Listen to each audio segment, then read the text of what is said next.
Di video kali ini saya mau bahas sedikit tentang kit ini. Ini adalah kit Eagle Racing R31 front motor. Jadi ini produk keluaran dari brand Eagle Racing. Dulu populer untuk konversi OTA R31. Jadi basic dari Street Jam OTA R31, kebanyakan sih yang replika itu dikonversi ke front motor menggunakan konversi ini. Khusus yang ini adalah full kit keluaran dari Eagle Racing. Jadi dia tanpa harus dikonversi sudah bisa digunakan. Jadi nggak perlu beli konversian dari R31-nya, sudah bisa dipakai karena paket komplit dari Eagle Racing. Oke, kita bahas pertama yaitu dari kaki-kaki depan.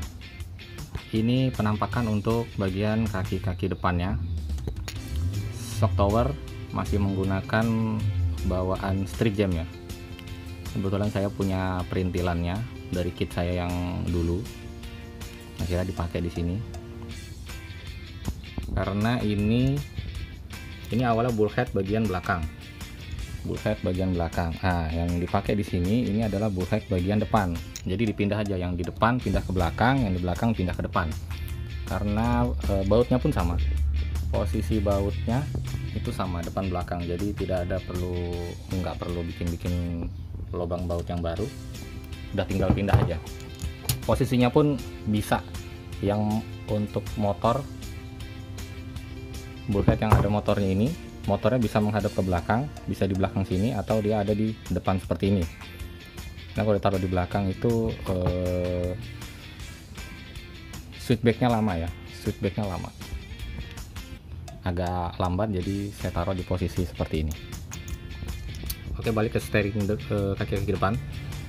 Shock ini saya pakai YH Racing. Shock YH Racing, springnya Street Jam. Ini saya nggak tahu nih pastinya. YH Racing kan ada dua biasanya dipakai ya, yang 50 sama yang 55 mili. Saya nggak tahu ini yang berapa mili. Kemudian oli shocknya oli shock ngasal aja sih saya. Kemudian oli shocknya itu oli shock racikan dengan lubang pada piston yang diperbesar. Pistonnya di dalam tetap menggunakan piston asli dari YH Racing yang lubang 4. Hanya saja untuk lubangnya sendiri itu diperbesar menjadi 1,2 mm. Untuk bullhead belakang ini dipotong ya. Jadi bullhead belakangnya ada bekas potongan di sini. Harusnya dia punya kakinya ada 4, tapi dipotong karena ganggu si steering. Ini ada steeringnya di bagian dalam supaya ruang untuk steering lebih banyak, lebih leluasa. Akhirnya saya potong. Upper arm ini punya YD2. Upper arm YD2 ini dikasih sama teman Mas Novi. Dia beli cuman diambil si root end ujungnya saja, jadi upper armnya yang ini dikasih ke saya. Dudukan untuk upper arm ini menggunakan susmon ya. Susmon itu yang ada di bawah sini. Nah, ini itu dipakai di atas, dibolongin, ini dikasih lubang untuk baut M3 dengan panjang 30 mm. Di sini diikat sama mur ya, diikat kencang supaya dia nggak oblak. Pertanyaannya mungkin bagaimana cara adjustment untuk chesternya. Nah, untuk adjustment chester nih, baut yang di sebelah sini dilonggarin, kemudian dia bisa digeser ke bawah untuk menambah tinggi chester atau ke depan. Pokoknya adjustment chesternya di bagian sini nanti. Kemudian untuk ke lower arm ini menggunakan Ultima. Lower arm Ultima ini nggak tahu speknya untuk kit apa sebenarnya. Ini dikasih teman juga sama Mas Angga. Saya dikasih karena tidak terpakai oleh beliau, jadi dikasih ke saya. Kemudian untuk si knuckle, saya menggunakan Warcup Nervis seperti di video saya sebelumnya. Ini Ini menggunakan Excel, saya nggak tahu kit apa, nemu di tokonya Mas Nur Kita Hobi. Cuman Excel ini yang bisa muat di sini, dan ujungnya menggunakan baut. Jadi ujung Excel ini menggunakan baut kontri seperti ini. Agak tricky masangnya, makanya ini dikasih si nutnya untuk sebagai ganjalan ya, sebagai ring supaya dia nggak speleng waktu diputar. Oke, lanjut ke bagian steering. Untuk bagian steering masih menggunakan steering aslinya, hanya saja posisinya dipindah ke atas susmon. Jadi susmonnya dibolongin, dibikinkan lubang baru, kemudian taruh di atasnya. Anchorman-nya seperti ini. Oke, nggak ngelok, nggak ngunci ya, jadi aman. Dia ngunci itu kalau si titik posnya ini, steering posnya ini, kemudian si ball end ini dengan ball end yang di sini itu satu garis lurus seperti ini. Kalau dia sampai ke titik ini, maka bisa kelewatan dan kemungkinan ngunci. Jadi paling aman ya begini. Kemudian posisi servo, posisi servo ini begini. Posisi paling bagus untuk servo memang seperti ini untuk kondisi kit ini ya. Jadi kalau dilihat pergerakan steering ini, kalau kita lihat pergerakan steering ini dari atas ya. Nah, ketika dia full ke sebelah kanan, dia ada di atas ini. Full ke sebelah kiri, dia ada di bawah sini. Jadi kalau kita lihat dari atas, pergerakannya seperti ini. Nah, dia ke samping seperti ini ya, ke atas dan ke bawah seperti ini. Maka posisi servonya sejajar supaya gerakan servo lebih ringan. Jadi beban servonya lebih ringan dan lebih presisi. Servonya ini saya pakai rotor star. Kemudian untuk giro saya pakai Onishiki Oni 2801. Receivernya 461 Sanwa. Posisi baterai seperti ini, masih menggunakan baterai holder awal, baterai holder asli dari Eagle Racing, karbon, dengan posisi baut yang sama juga seperti itu. Kemudian kita ke belakang, ini ada motor mounting ya, bulkhead yang awalnya di depan dipindah ke belakang. Ini ada kipas ya racing yang suaranya lumayan berisik. Di sini ada voltmeter untuk melihat kondisi baterai. Posisi motor kalau dilihat dari samping seperti ini. Nah, seperti itu. Dulu awalnya posisi motor ada di sebelah sini, dia ada di bawah sini. Yang ada cekungan seperti ini posisi motor dulu di sini. Kemudian dipindah ke atas. Ada part yang dipotong. Kalau kita lihat ke bawah sedikit. Nah, di sini ada part yang dipotong. Di sini harusnya ada besi aluminium dengan bentuk seperti ini ke atas, dia dipotong supaya si motor bisa masuk. Kalau kita lihat di sebelahnya,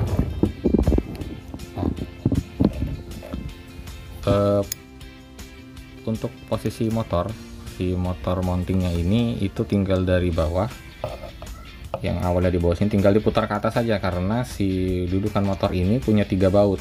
Jadi di belakang spur ini ada baut untuk si motor mounting.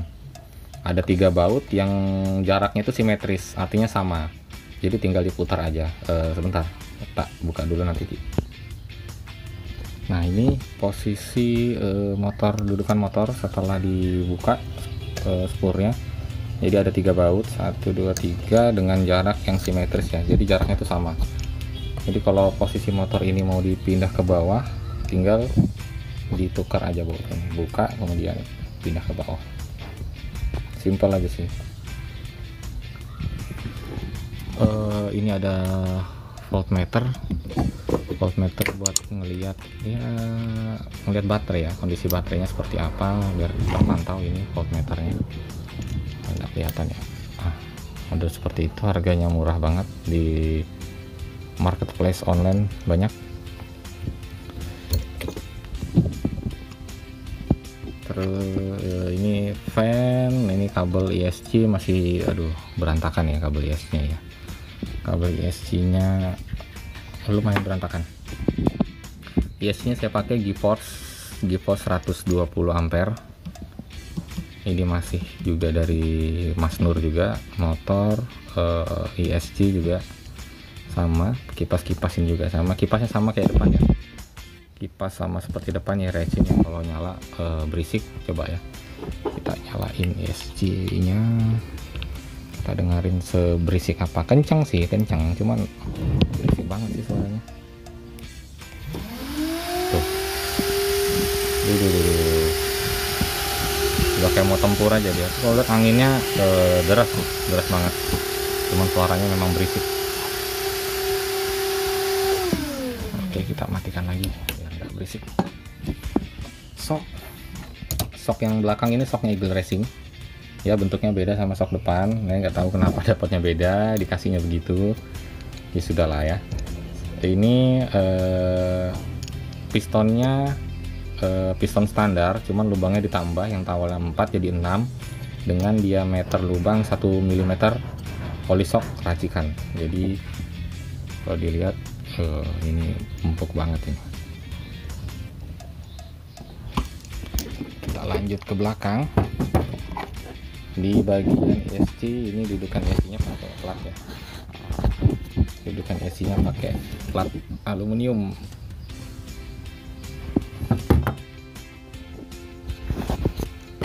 Biar kayak RC kekinian. Posisi motornya di belakang. Ini cuma satu baut aja. Karena kipas ESC itu dia punya diameter yang lebih kecil lagi, sementara ini kipas standar untuk motor, untuk biasa dipasang di bagian depan sini, taruh di belakang aja. Jadi cuma satu baut aja yang bisa kepake, karena yang tiganya nggak ketemu lubang bautnya. Itu ada kapasitor abal-abal ya, ala-ala aja itu.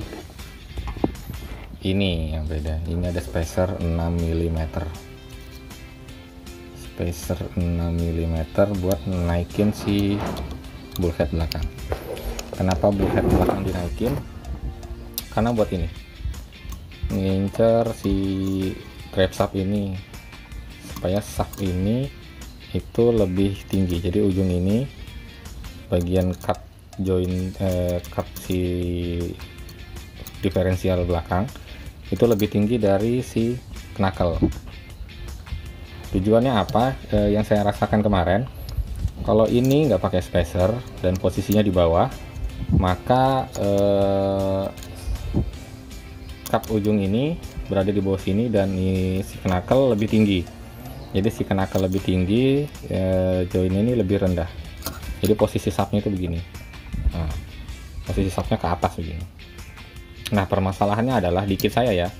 Saya nggak tahu di kit lain seperti apa, tapi di kit ini permasalahannya adalah si shaft ini ketika dia digaspol tiba-tiba atau masuk ke turbo, kan kenceng banget tuh mutarnya tuh. Dia ngincar posisi yang sejajar, dia menarik si drive shaft ini untuk sejajar. Saya nggak tahu apakah memang mechanical joint seperti itu ya. Jadi dia akan menarik si ini supaya sejajar, ini sejajar dengan ini. Nah, ketika dia lebih rendah, si ini lebih rendah di sini dan si knuckle lebih tinggi, maka posisinya akan seperti ini kan. Nah, ketika dia digaspol, dia ngincar si drive shaft ini untuk sejajar. Artinya sejajar itu kemana? Ke atas. Nah, segini. Jadi ketika digaspol, dia bukannya tambah turun, tapi malah naik. Karena dia ngincar si drive shaft ini untuk sejajar. Dia memaksakan si drive shaft ini untuk bisa sejajar. Maka pergerakan jadi aneh. Jadi kalau digaspol dia naik. Begitu digaspol set naik dia. Bukannya malah turun tapi malah naik. Makanya akhirnya saya coba untuk kasih ini spacer 6 mili supaya dia lebih tinggi daripada knuckle. Jadi posisinya agak nurun gini kan. kita tarik ke atas, nah posisinya menurun begini. Jadi titik senternya ketika digaspol dia akan ngejar titik sejajaran dia, titik senternya dia, supaya dia rata. Jadi dari posisi miring seperti ini dia akan ngincar ke posisi rata seperti ini. Akhirnya pergerakannya kemana? Ke bawah. Jadi untuk rata, untuk dia sejajar lurus seperti ini, dia harus turun. Jadi ketika digaspol dia turun dan sudah nggak naik lagi. Itu terbukti dikit ini, makanya dia ada spacer 6 mm di sini.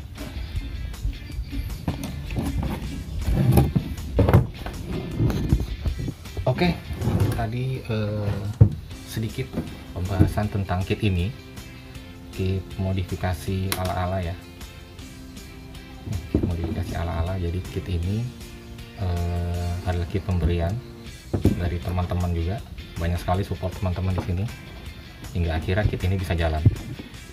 Terima kasih juga untuk Mas Nur Kita Hobi ya, sampai sekarang masih support kadang-kadang masih support untuk beberapa spare part di kit ini. Oke, video ini sebenarnya dibuat untuk dokumentasi karena kit ini nantinya akan dirubah ke yang lebih menarik lagi untuk pewarnaan sih ya, karena dia ini warnanya silver aluminium asli. Dulu warnanya biru atau gold gitu, kemudian sama si Mas Nur dibikin jadi silver gini. Saya pernah coba untuk poles ya, ini ada chrome tapi capek banget polesnya. Mungkin kita anodize nanti, makanya aluminium kita anodize. Mau jadi warna apa kita lihat nanti. Paling enggak saya punya dokumentasi bahwa kit ini dulu bentuknya seperti ini. Oke, itu aja. Nanti saya update lagi kalau sudah ada perubahan, kalau sudah ada yang berubah udah jadi lebih menarik, kita update lagi ya. Oke, terima kasih.